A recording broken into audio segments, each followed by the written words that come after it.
Okay, I said we're going to get into the chapter. Let's actually get into the chapter. And what I want to do is I want to call attention to something on page 2 of this book.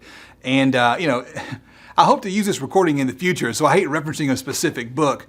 I suppose I can reference the book and still use the video in the future because I'm going to talk about this concept. The book kind of briefly, just one quick sentence, mentions a thing called the Jeffersonian Ideal.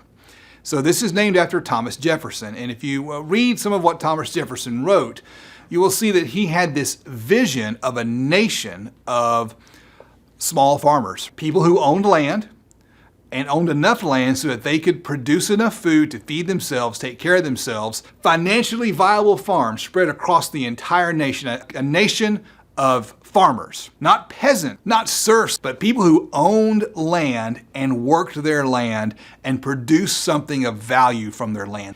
And when I talk about the Jeffersonian Ideal in agriculture class, people get excited about that, right? I think about I actually first learned about it from my dad. He was reading Jefferson, right? And Jefferson said, at the time, our nation's founding, we were not an industrial society. We were just on the cusp of becoming an industrial society.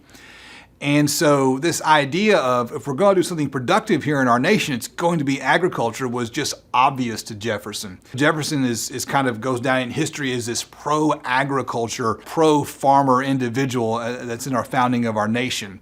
And so keep that in mind. We're going to circle back to the Jefferson in just a little bit.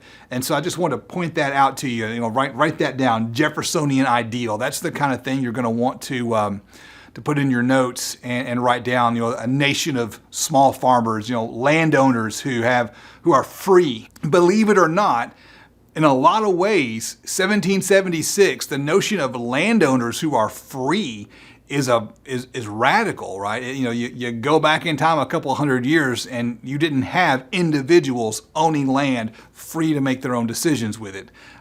So put that in the back of your head. We're going to come into that.